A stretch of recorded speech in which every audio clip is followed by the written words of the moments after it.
What if Hollywood secretly built some of its most entertaining sci-fi movies by copying somebody else's ideas? During the 1960s, studios became obsessed with chasing the success of giant space epics. They stole concepts, recycled footage, copied trends, and spent shocking amounts of money trying to fool audiences. Critics called these films shameless rip-offs. Decades later, many viewers discovered something unexpected. Number 14. Frankenstein Meets the Space Monster, 1965. Nothing about this movie should work. The title alone sounds like something invented during a midnight fever dream after a studio executive saw two successful posters taped beside each other. Yet somehow this chaotic little production became one of the most entertaining sci-fi disasters of the entire decade. The film throws together killer robots, alien women, space invasions, mutant creatures, and Cold War paranoia without stopping to ask whether any of it makes sense. An astronaut crashes to Earth after his android partner malfunctions. At the same time, aliens from another planet begin kidnapping women because radiation destroyed their female population. That story sounds completely insane because it is. What makes the film fascinating is the ambition hiding behind the madness. The producers clearly wanted something that looked massive, even though the budget could barely support the costumes. They reused stock footage. They stitched together scenes that feel stolen from different genres. Every moment screams desperation to imitate the expensive science fiction epics dominating theaters during the 1960s. Critics destroyed the movie when it appeared. Audiences laughed at it, but decades later, the film gained cult status because viewers finally understood something important. These so-called rip-offs often carried more imagination than polished studio productions terrified of taking risks. This movie is not good in the traditional sense. It is much more dangerous than that. It is memorable. Number 13. The Green Slime, 1968. Before giant franchises turned space monsters into billion-dollar businesses, there was this glorious explosion of noise, lights, slime, and complete cinematic chaos. The Green Slime arrived during the peak of the space race, when studios desperately wanted their own version of futuristic spectacle after the success of movies like 2001: A Space Odyssey. The problem was simple. This production did not have Kubrick-level money or prestige, so instead, it went completely insane. The story follows astronauts battling glowing alien creatures accidentally brought aboard a giant space station. Those creatures begin multiplying while attacking the crew inside brightly colored futuristic corridors that look like a disco club trapped inside a nuclear reactor. Every frame feels louder than the last. What makes the film such an obvious ripoff is its attempt to blend serious space exploration with Japanese monster movie energy. The producers wanted the realism of American sci-fi and the spectacle of kaiju cinema at the exact same time. The result became one of the strangest big-budget science fiction movies of the decade. And yet, it works. Modern audiences discovered the movie through late-night television and cult screenings, where viewers realized something critics missed. Beneath the absurdity sits a wildly entertaining survival thriller filled with practical effects and non-stop momentum. Most expensive rip-offs disappear because they lack identity. The Green Slime survived because it has too much identity. Number 12. Voyage to the Planet of Prehistoric Women, 1968. Roger Corman understood something Hollywood never fully admitted.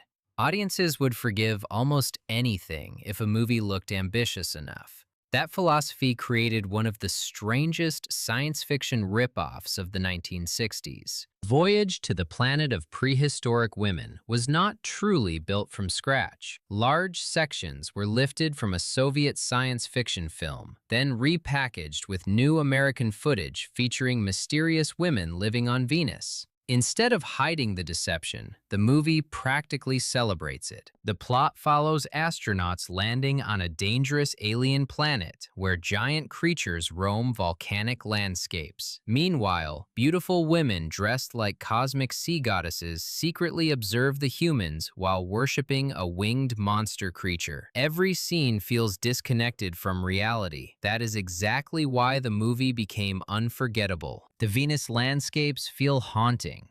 The strange silence between scenes creates accidental tension. Even the awkward dialogue somehow adds personality. The movie often feels less like traditional storytelling and more like somebody broadcasting fragments of a forgotten space nightmare from another dimension. Critics mocked it for years because they saw it as a cheap imitation of bigger Hollywood productions. But modern cult audiences appreciate the creativity hidden inside the chaos. The filmmakers transformed borrowed footage into something bizarrely hypnotic. Most ripoffs vanish because viewers recognize the copying too quickly. This one survived because it became stranger than the movies it tried to imitate. Number 11. Queen of Blood, 1966. Nobody watching Queen of Blood for the first time realizes how much cinematic theft is happening beneath the surface. That is part of the magic. The movie was assembled using footage from Soviet science fiction productions, then wrapped inside a completely new horror story designed for American audiences. Instead of pretending otherwise, the filmmakers leaned into the illusion with confidence. The result became one of the most atmospheric space horror films of the entire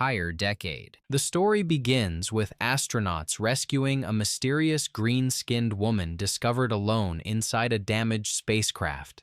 At first, she appears weak, frightened, and harmless. Then the bodies start appearing. What makes the film fascinating is how skillfully it disguises its recycled origins. The spaceship interiors look surprisingly convincing. The visual effects carry genuine scale. The eerie lighting gives everything a cold, lifeless atmosphere years before darker sci-fi horror became mainstream. Many viewers later noticed similarities to films like Alien, even though Queen of Blood arrived more than a decade earlier. A deadly creature hidden aboard a spacecraft, crew members isolated in deep space, slow-growing paranoia. The connections feel impossible to ignore. The film moves with eerie patience instead of non-stop action. Long, quiet scenes create suspense while the haunting music traps viewers inside the nightmare. Modern audiences expecting cheap camp are usually shocked by how atmospheric the experience becomes. This was supposed to be another disposable imitation. Instead, it accidentally became one of the most influential underground sci-fi horror movies of the 1960s. Number 10. Battle Beyond the Sun, 1962. Cold War paranoia created many strange science fiction movies during the 1960s. Few were stranger than Battle Beyond the Sun. This film was not simply inspired by another production. It was practically rebuilt from one. The movie began life as a Soviet space adventure called Nebo Zoviot. American producers later purchased the footage, then transformed it into a completely different film designed to imitate flashy Hollywood science fiction spectacles. Characters received new identities. Dialogue changed. Political themes disappeared.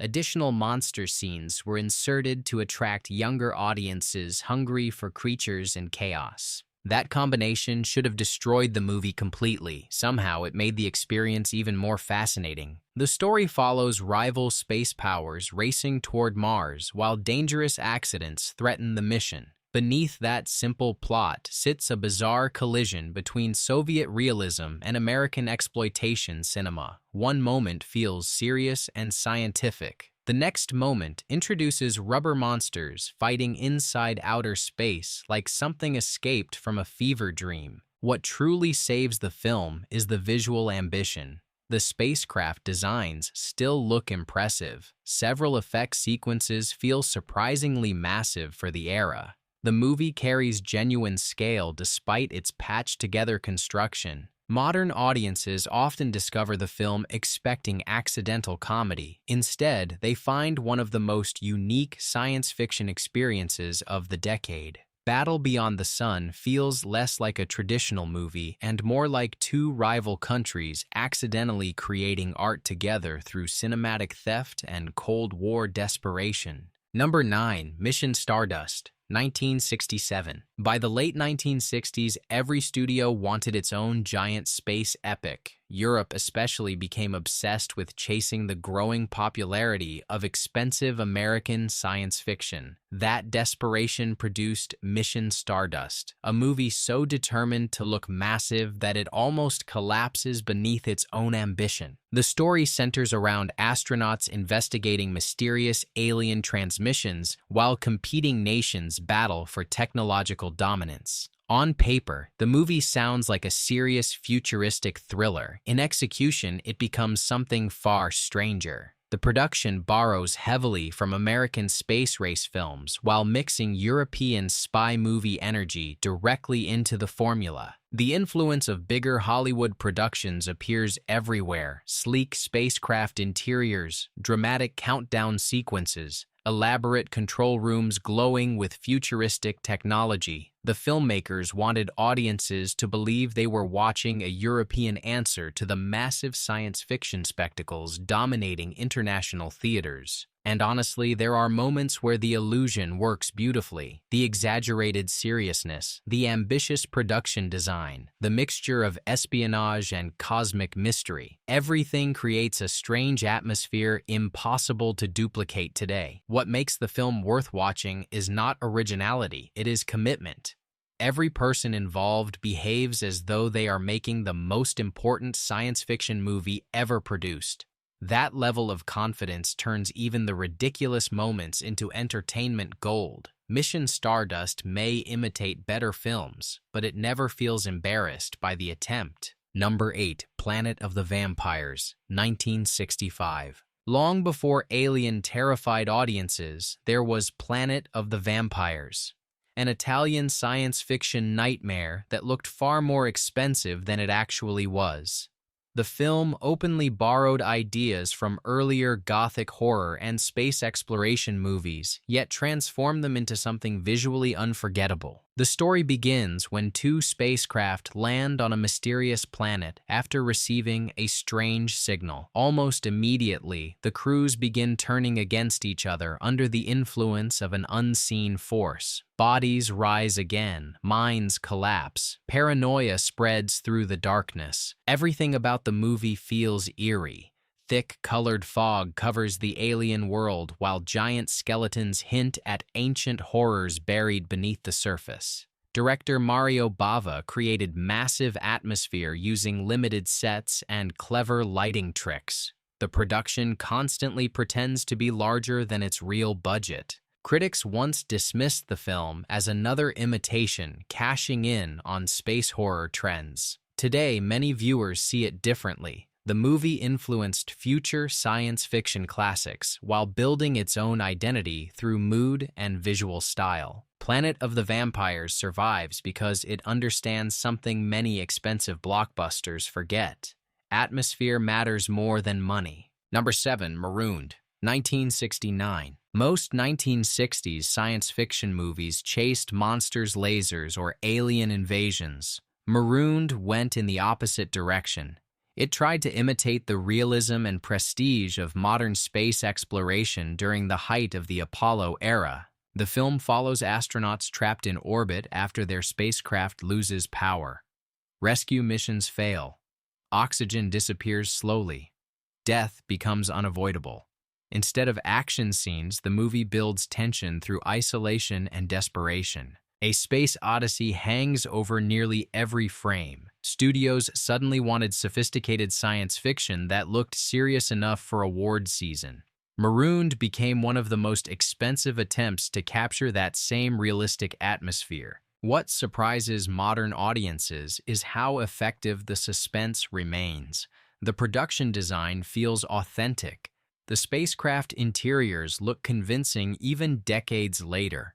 Zero-gravity sequences still carry impressive realism for the time period. The movie moves slowly compared to modern thrillers, yet that patience becomes its greatest weapon.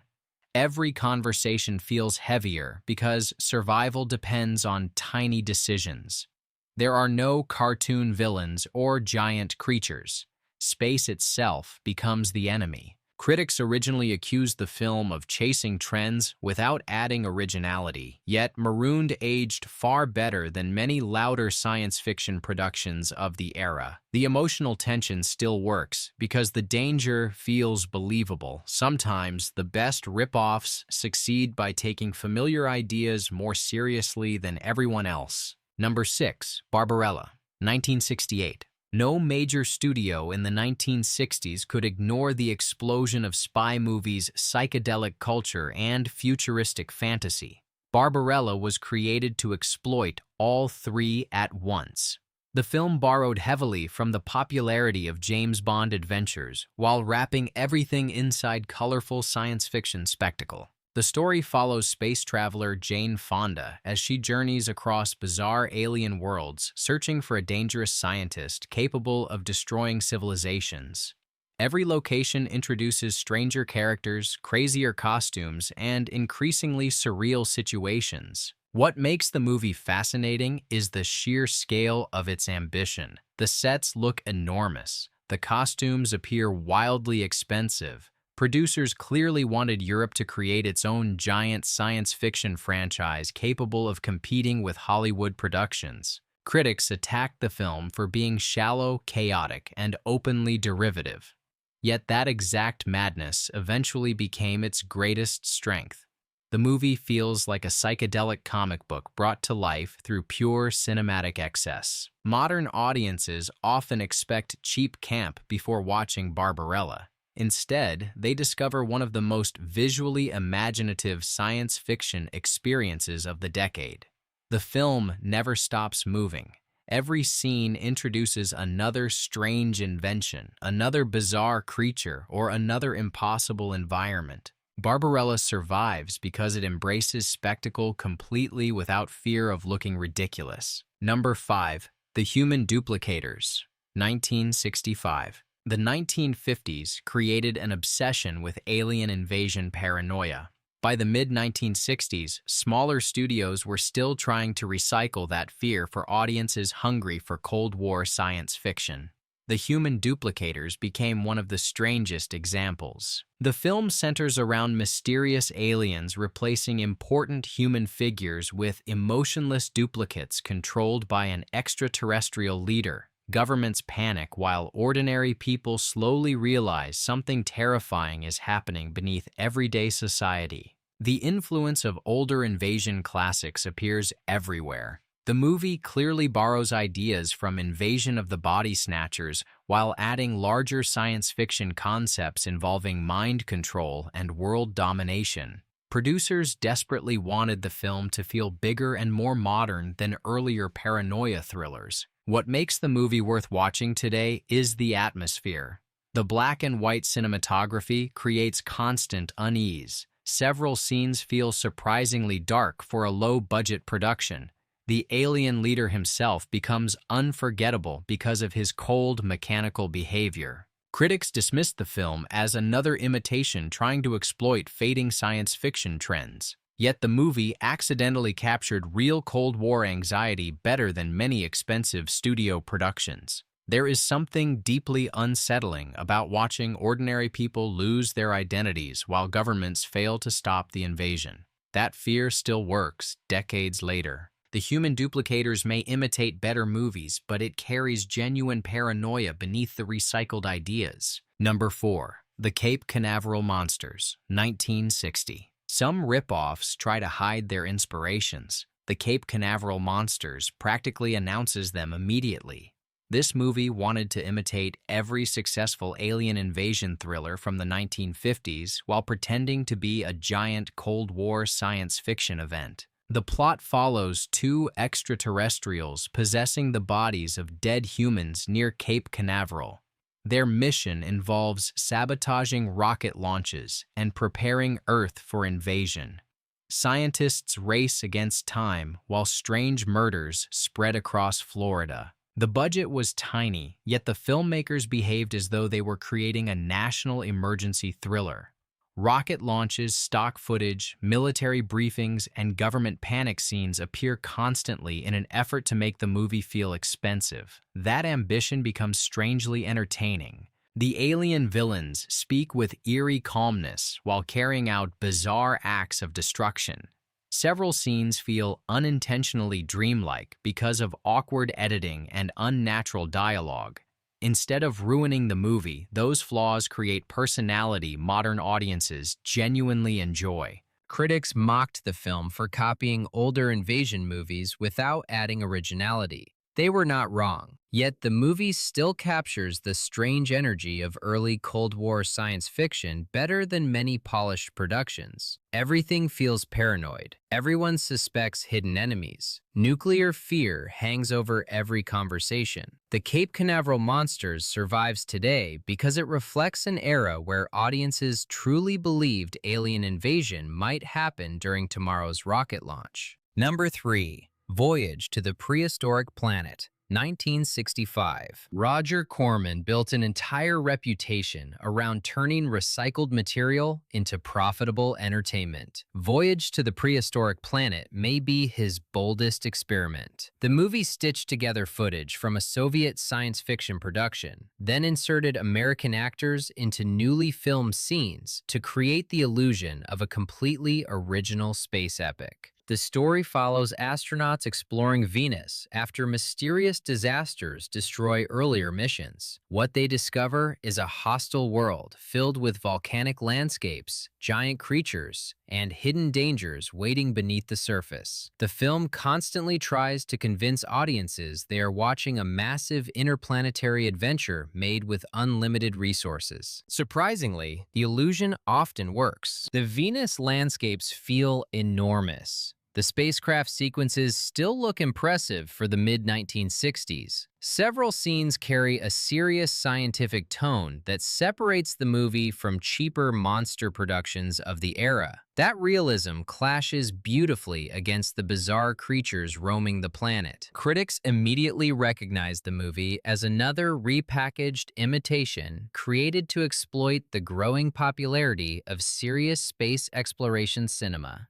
Yet the strange mixture of Soviet realism and American exploitation eventually gave the film its own identity. Some expensive ripoffs feel cynical. Voyage to the Prehistoric Planet feels strangely sincere despite the deception hiding underneath. Number 2. Journey to the Far Side of the Sun, 1969. Few science fiction films were accused of copying 2001: A Space Odyssey more aggressively than Journey to the Far Side of the Sun.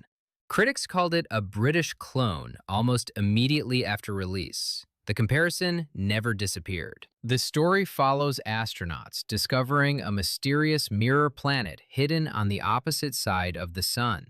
As the mission continues, reality itself begins collapsing around the crew. Strange inconsistencies appear everywhere. Nothing feels trustworthy anymore. What separates the movie from cheap imitators is the production quality. This was an expensive, ambitious project produced with remarkable technical detail. The spacecraft interiors look convincing. The visual effects remain impressive decades later. Several sequences genuinely rival larger Hollywood productions from the same period. The influence of Kubrick appears constantly through slow pacing, philosophical mystery, and realistic space travel. Yet the movie eventually develops its own darker identity built around paranoia and psychological confusion. The movie succeeds because it takes its concepts seriously. There are no goofy monsters or cheap gimmicks distracting from the tension. Everything feels cold, isolated, and strangely believable. Journey to the Far Side of the Sun began as a so-called ripoff chasing a trend. Over time, it became one of the most respected cult science fiction films of the 1960s. Number 1. The Wizard of Mars, 1965. Some ripoffs whisper their inspiration. The Wizard of Mars practically shouts it from another planet. This strange little science fiction fantasy took one of the most famous stories in American pop culture and pushed it through a broken space helmet. Instead of Dorothy landing in Oz, astronauts crash on Mars. Instead of a yellow brick road, they wander across a dead alien landscape. Instead of magical companions, they face eerie ruins, strange voices, and a mysterious, powerful figure controlling everything from behind the curtain. The connection is impossible to miss, and that is exactly what makes the film so fascinating. The movie follows a crew stranded on Mars after their spacecraft is damaged. As they search for survival, they encounter bizarre Martian environments that feel less like scientific discovery and more like a dream turning rotten. The pacing is slow, the acting is stiff, and the effects look painfully limited, but somehow that weakness becomes the movie's personality. It feels like a children's fairy tale trapped inside a Cold War space nightmare. Critics dismissed it as cheap, awkward, and shamelessly derivative. They were right, but they missed the reason people still remember it. The Wizard of Mars survives because it turns imitation into hallucination.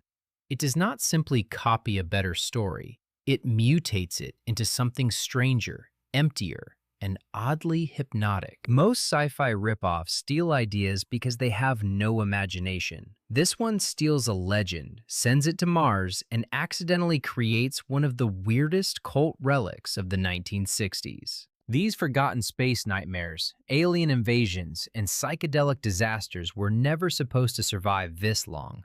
Yet somehow they refused to disappear. Some became cult classics,